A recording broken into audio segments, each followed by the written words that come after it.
President William Ruto has described opposition chief Raila Odinga as a dictator over his plan to hold countrywide rallies to marshal support for independent Electoral and Boundaries Commission Vice Chair Juliana Cherera. Speaking on Monday, November 28, Ruto accused Raila of attempting to disrupt the peace in the country for personal interests and that of Cherera and 4 other commissioners facing ouster. The president protested the approach that the Azimio leader resolved to take, and sounded a thinly veiled warning to Raila. Street demonstrations, street fights should not be part of the script in any responsible opposition unless they want to be a dictatorial opposition, which I don't think that is where they want to go, Ruto remarked. The head of state welcomed the criticism from the opposition but argued that it should not be at the expense of Kenyans. Ruto issued the statement during the launch of Twiga Foods at Tata City, where he was accompanied by Trade Cabinet Secretary Moses Kuria and Nairobi Governor Johnson Sakaja. The response came a day after Raila announced that he would organize nationwide rallies in major cities and towns to seek the public's input on the removal of the 4 IEBC commissioners.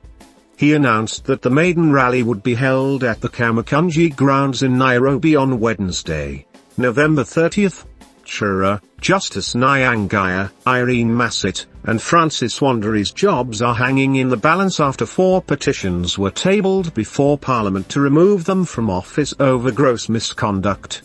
However, Raila maintained that the 4 commissioners were innocent and accused Ruto of attempting to clear his path ahead of the 2027 general election.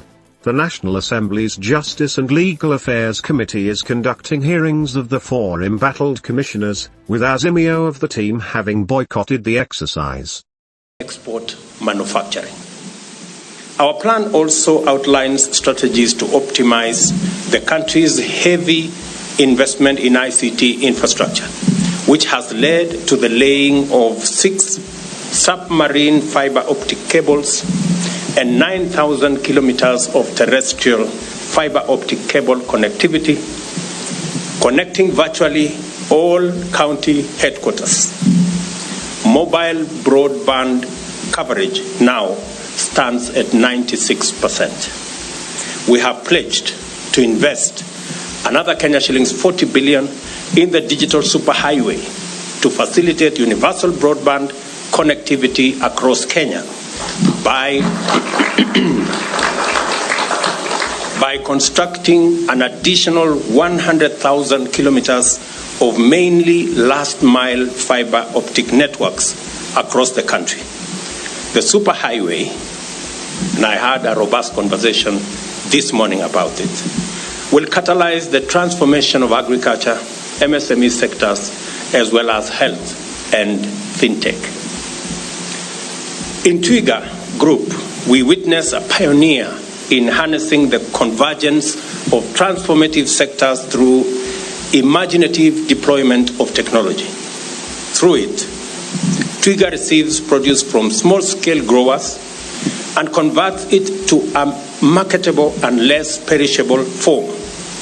As a result, its outlet system is able to secure higher earnings, raising the incomes of growers, and also reducing poverty and inequality. Using its mobile app, Soko Yetu, Twiga congregates over 140 hustlers, kiosk operators, shopkeepers, mama mbogas, and many other intermediaries across the country. Technology enables Twiga to process many orders, handling over 2 million kilograms daily and ensuring same-day or next-day delivery. This system, therefore, demonstrates the possibility of organizing farmers throughout the country, increasing produce volumes, and significantly upgrading the supply chains, both from the farm gate to industries and from industries to markets. This way, livelihoods across the smallholder agriculture and MSME sectors will improve with the increase of incomes at the bottom of our economic pyramid. As you know, this vision lies at the heart of our commitment, and we shall and we are determined to deliver on it. The capacity I have witnessed this morning here to handle over 6,000 tons of food and groceries, including more than 1 million bananas daily, demonstrate the feasibility of what ambitious promise can produce. Twiga is an exemplary enterprise and a pioneering investment. Its setting up in the special economic zone locates it in an advantageous position to access and satisfy local and regional markets throughout East Africa and Central Africa. I just want to inform Peter and all the other players in this space that, as the Minister Moses has said, last week I was in the DRC and we agreed with President Tshisekedi that they will provide space for us to set up warehouses in Lubumbashi, in Kinshasa, in Goma, and other 2 towns as part of the East Africa integration and part of the East Africa trading framework. We are encouraged by the possibilities demonstrated by Twiga's model, especially in the potential to complement government drought mitigation efforts by resolving supply chain and distribution constraints that exacerbate food shortages during drought. Our vision for agriculture-led growth entails establishing at least one produce consolidation and distribution center in every county. As Minister said, we will come here with our governors so that they can demonstrably be able to see what an aggregation center can do for a country and what it can do for a county.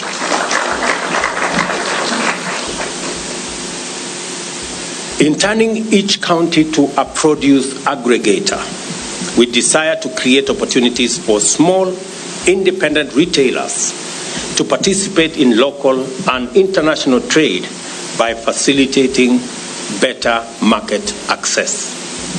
You will be encouraged to understand that the market preferences we negotiated under the tripartite and Africa Continental Trade Area frameworks will confer a distinct competitive edge to the products you process over their imported equivalents. And again, we will be having a conversation today about the integration of our region, resolving conflict challenges in our region so that we can have the possibility of driving trade, especially intra-Africa trade, from the paltry 13-15% at the moment to 60-70%, because therein lies the greatest opportunity for our trade.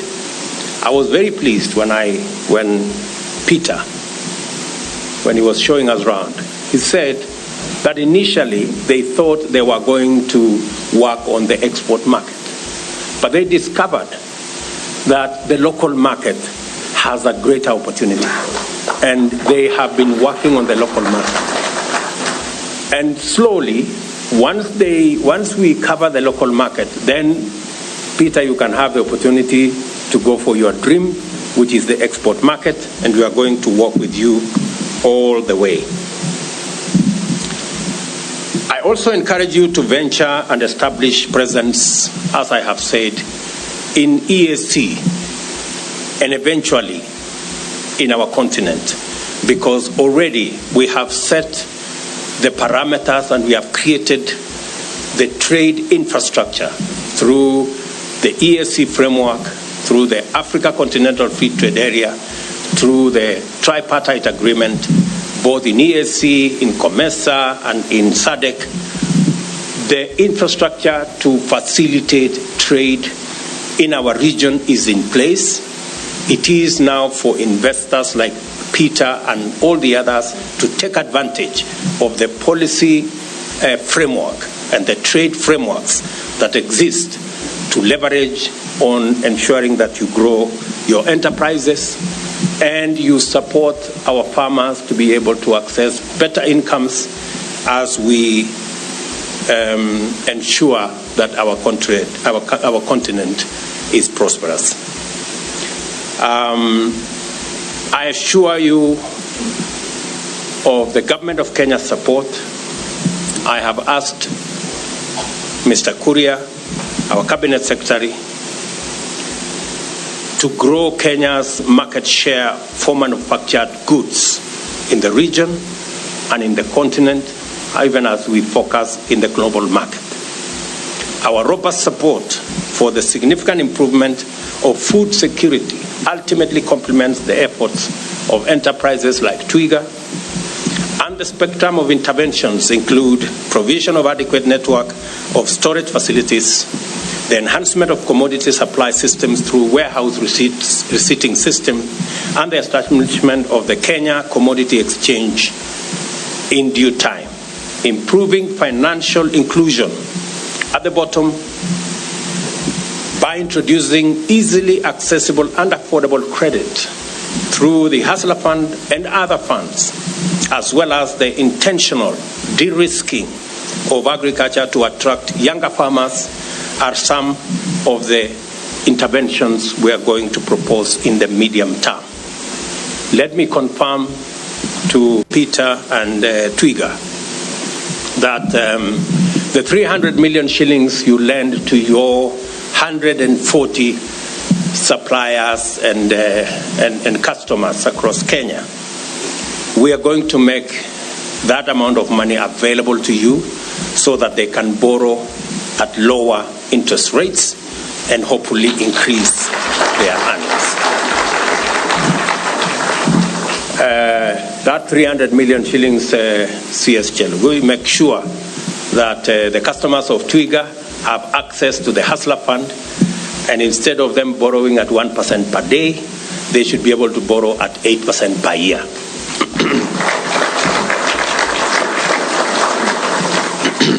Furthermore, we are committed to addressing unfavorable aspects of the regulatory environment, high cost of energy, and to rebooting the fertilizer supply chain. We shall engage the Council of Governors, as I have said, to rationalize the multiplicity of inter-county regulatory regimes, and that fertilizer prices and other commodities and other inputs make commercial sense to all our small-scale farmers.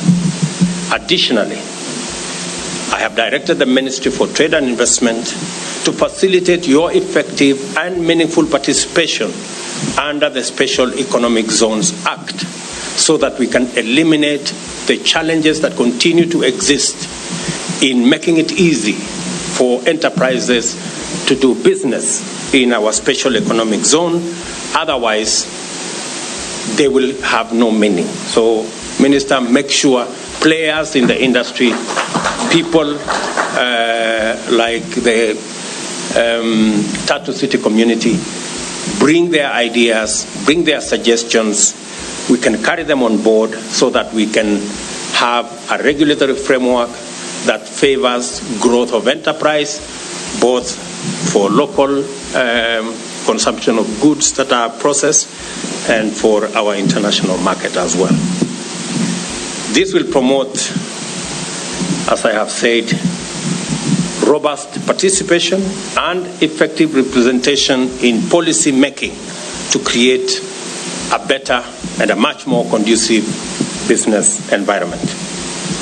We are engaging holders of capital, like pensions and venture capital funds, with a view to putting together a framework for them to participate in emerging opportunities by investing in startups like Twiga in order to create jobs and propel Kenyan enterprises to the next level by innovation and thereby transforming our economy.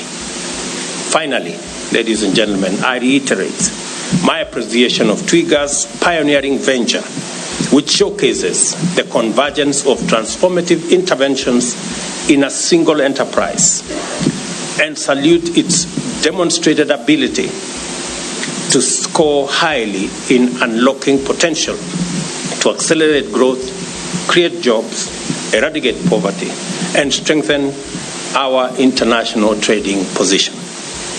There is substantial complementarity between government and private sector, both in strategy and underlying incentives. Constructive engagement and effective collaboration holds tremendous promise to overtake our challenges, resolve our social-economic issues, and transform our country.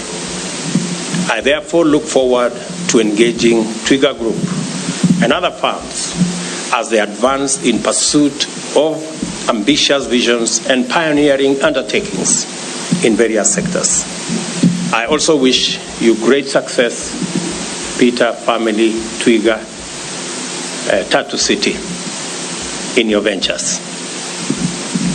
And in conclusion, to say that the confidence Tatu City have shown in our country by establishing this huge private facility.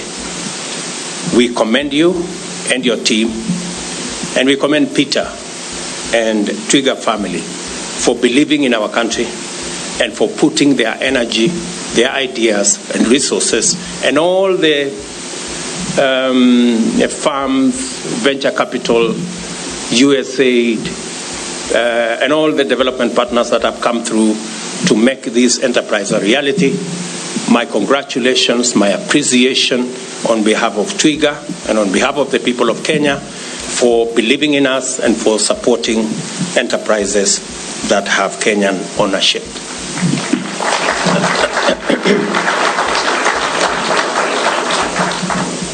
We look forward to doing this together. We are working with our farmers. We have some of the most hard-working farmers anywhere in the world. And progressively, through aggregation, through agro-processing, we will continue to provide facilities in our special economic zones, in our industrial parks around the country, and work with other development partners to make sure, and all other enterprises to make sure that we create the best possible opportunity for us to grow our country and to grow our economy. So I look forward to working with all the stakeholders in this sector. The government of Kenya will continue. We will continue to play our part. We will support our counties. I know, for example, we have agreed with the governor of Nairobi that we will be building 20 markets in Nairobi to support what Peter is doing, so that the people who are selling your products, whether they are bananas or they are vegetables or they are onions or they are tomatoes, do so in hygienic conditions so that we can continue the standards that you have set here into the marketplace. And we will do so with all the other counties as we work together towards re-engineering our country. Just to assure my young brother Sakaja of Nairobi that please keep the noise away from our children.